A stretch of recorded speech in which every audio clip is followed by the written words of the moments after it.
2025년 2월 7일 금요일입니다.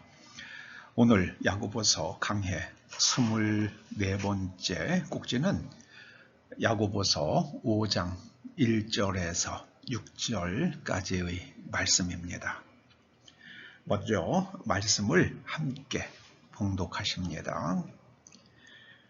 들으라 부한 자들아, 너희에게 임할 고생으로 말미암아 울고 통곡하라. 너희 재물은 썩었고 너희 옷은 좀 먹었으며 너희 금과 은은 녹이 쓸었으니 이 녹이 너희에게 증거가 되며 불같이 너희 살을 먹으리라. 너희가 말세에 재물을 쌓았도다. 보라, 너희 밭에서 추수한 품꾼에게 주지 아니한 싹시 소리 지르며 그 추수한 자의 우는 소리가 만군의 주의 귀에 들렸느니라. 너희가 땅에서 사치하고 방종하여 살육의 날에 너희 마음을 살찌게 하였도다. 너희는 의인을 정죄하고 죽였으나 그는 너희에게 대항하지 아니하였느니라. 아멘. 다른 사람의 정당한 몫을 빼앗지 말라. 다른 사람의 정당한 몫을 빼앗지 말라.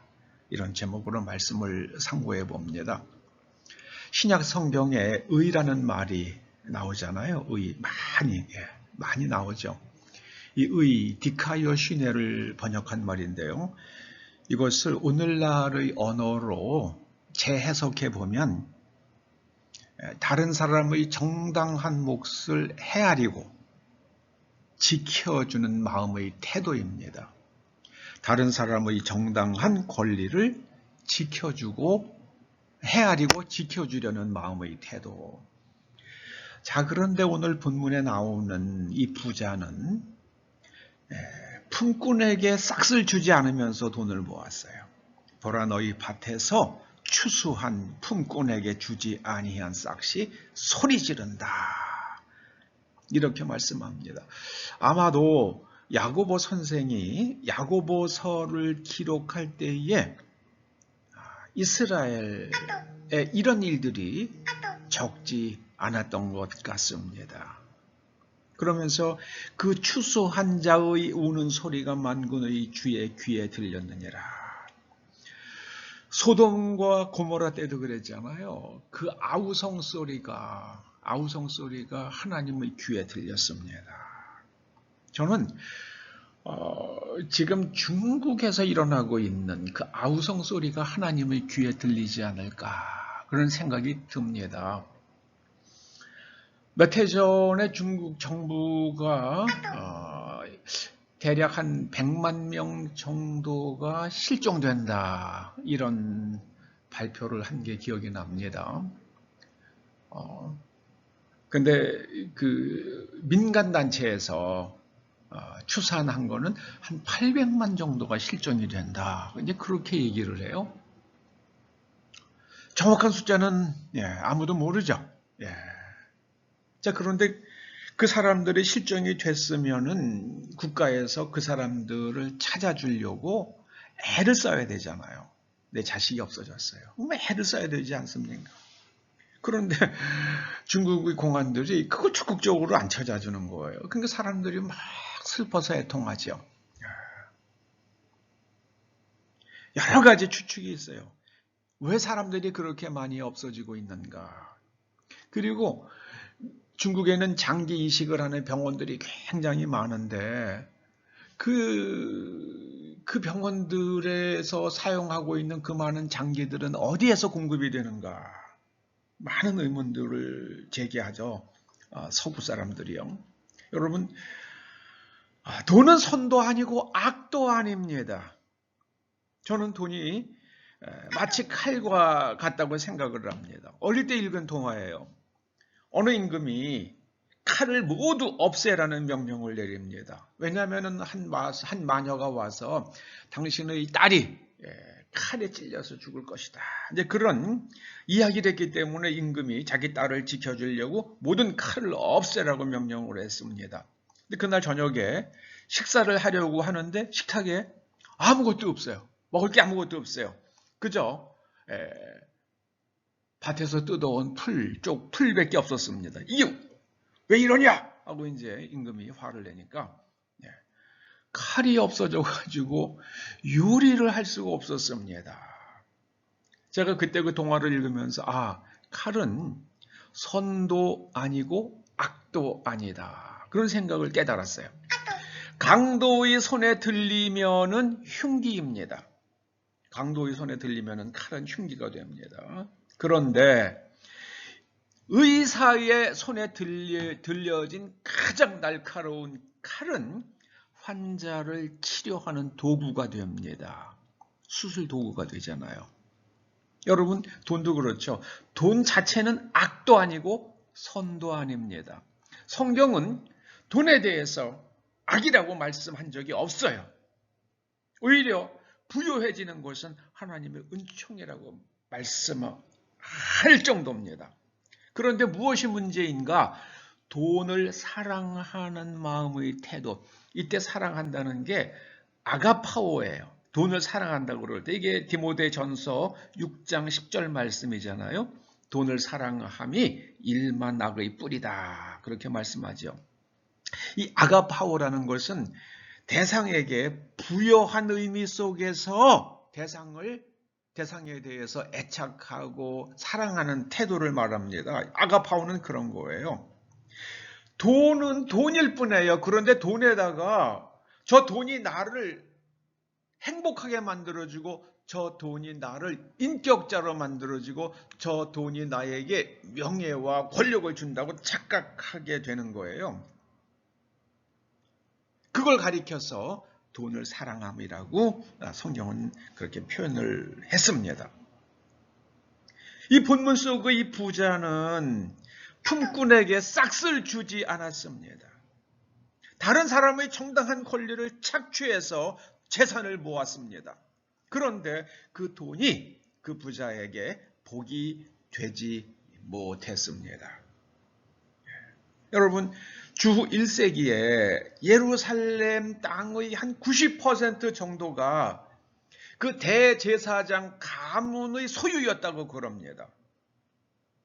이게 재물을 갖다가 그냥 엉터리 재물을 가지고 자기네들이 찍은 낙인이 찍혀 있는 재물은 합격. 눈이 멀고 다리를 절고 귀가 하나 없어도 합격. 그런데 그 도장이 없는 재물은 아무리 율법에 합당해도 불합격. 그래서 돈을 많이 모았다고 그럽니다. 그런데 그 없어지지 않을 것 같은 땅, 그 땅이 그들의 소유가 되지 않았죠. 그들의 죽임을 당했잖아요. 로마에 의해서 정복되면서 그 대제사장들과 그 가문에서 가지고 있었던 땅에 대한 소유권이 완전히 다 소멸되어 버렸어요. 그들은 돈 때문에 아주 흠없는 재물을 받으실 하나님의 권리를 침해했던 겁니다. 저는 요즘에 우리나라에서 일어나고 있는 탄핵을 보면서 전 정말 어이가 없어요. 세상에 방송통신, 전 그분 본 적도 없어요. 그분이 어떤 사람인지도 잘 몰라요. 그런데 그분이 방송통신위원장에 취임된 지 이틀 만에 탄핵이 되었잖아요. 아니, 이틀 동안에 무슨 잘못을 했길래요? 이게 말이 되는 일입니까? 요즘 미국에서 이거 못지않게 더 말이 안 되는 일이 미국에서 일어났잖아요. 바이든 대통령이 퇴임하면서 자기 아들과 합참의장이요. 네. 그리고 그때 미국의 그 전염병 관리하고 있던 파우치라는 사람이요. 그 사람에 대해서 앞으로 있을 모든 처벌에 대해서 사면한다. 이 사람들은 기소된 적도 없어요. 처벌 받은 것도 없어요. 그런데 어떻게 사면이 됩니까? 사면이라는 것은 이미 벌을 받은 사람에 대해서 그 벌을 갖다가 무력화시키는 게, 그 처벌을, 국가의 처벌을 무력화시키는 게 사면이잖아요. 이게 말이 안 되는 일을 하고 퇴임을 했더라고요, 바이든 대통령이. 저는 저분은 뭐가 좀 어딘가 좀 뭔가 큰, he must be sick somewhere in his mind. 좀 그런 생각이 들더라고요. 어디가 좀 아픈 거예요. 어디가 아픈 거예요. 여기 보면은요, 너희는 의인을 정죄하고 죽였으나, 얼핏 생각하면 예수님처럼 생각이 될 수도 있습니다만은, 다른 자기의 정당한 권리를 지키려고 하는 사람이죠. 자기의 정당한 권리를 말하는 사람을 정죄하고 죽였으나 그들은 너희에게 대항하지 못했다. 왜요? 이 사람들이 권력과 힘을 가지고 있으니까요. 우리나라에서 지금 대통령이 헌법에 의해 가지고 기소되지 않을 수 있는 권리를 가지고 있잖아요. 불기소되는. 그런데 그게 지금 완전히 무시가 됐잖아요. 판사 한 명에 의해서. 판사는 그렇게 판결할 수 있는 권리가 없어요. 대통령의 그런 재임 중에는 그렇게 기소되지 않을 수 있는 그런 걸 헌법이 보장하고 있는 권리를 무시해버렸어요, 판사가. 저는 윤 대통령 개인적으로는 그닥 좋아하지 않아요. 그러나 제가 좋든 안 좋든 간에 그의 헌법이 보장하고 있는 그의 권리는 지켜줘야죠. 왜 대한민국 국민도 아닌 사람들에게는 과다한 권리를 인정하고 그 사람들이 권리를 달라고 하지도 않았는데 법을 만들어가지고 권리를 막 퍼부어주면서 헌법이 정하고 있는 권리를 침해합니까? 이건 대단히 잘못되었죠. 대단히 잘못되었습니다. 저는 그 민노총이라는 그 단체를 정말 탐탁지 않게 생각합니다. 왜냐하면 제가 현대자동차에 1970년대 말에 근무했잖아요. 그때는요, 현대자동차에서 일하는 근로자의 임금 수준과 하청업체도 1하청, 2하청, 3하청까지 있잖아요. 그 하청업체들의 임금 수준이 같았습니다. 지금은요, 뭐 3배, 4배 이상 차이 날 겁니다. 왜요?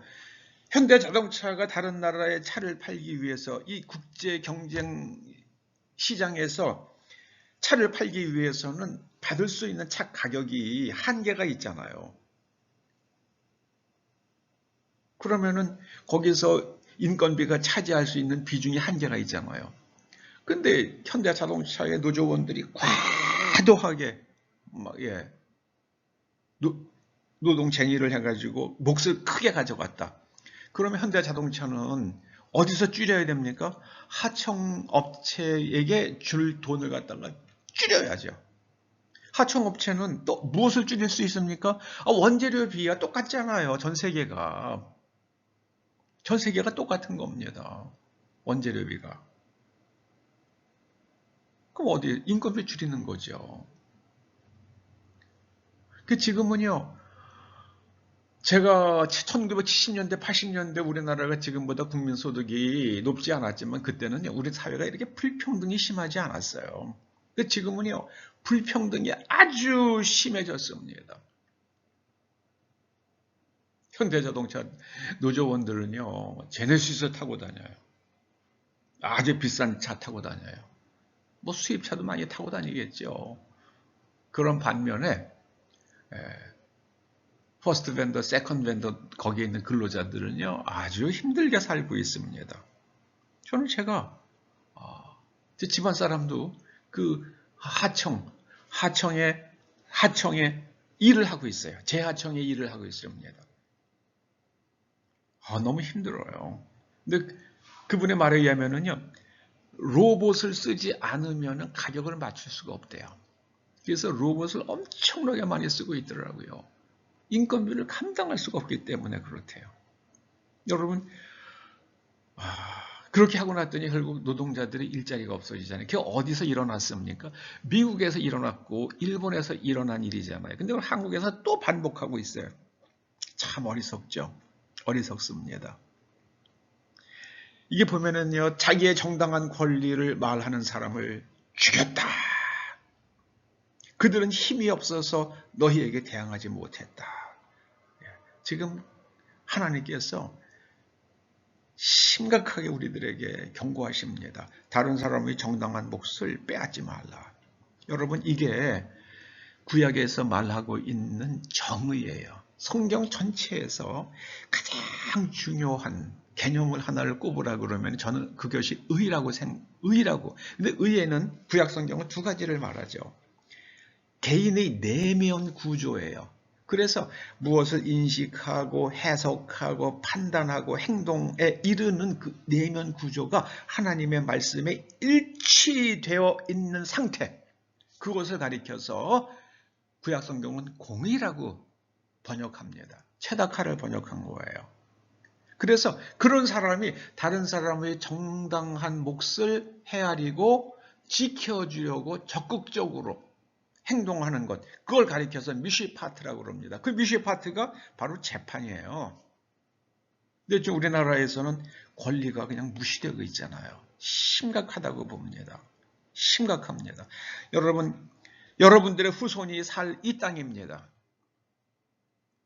나와 내 후손들의 정당한 권리가 지금 침해받고 있지 않는가, 깊이 이 사회를 들여다보시기 바랍니다. 기도하시죠. 아버지 하나님, 감사드립니다. 감사드립니다. 다른 사람의 정당한 몫을 빼앗지 않고 지켜주는 나라가 되어서 하나님께서 이 대한민국을 볼 때마다 미소 짓는 그런 나라, 그런 땅이 되게 하여 주시옵소서. 예수님의 이름으로 기도드립니다. 아멘.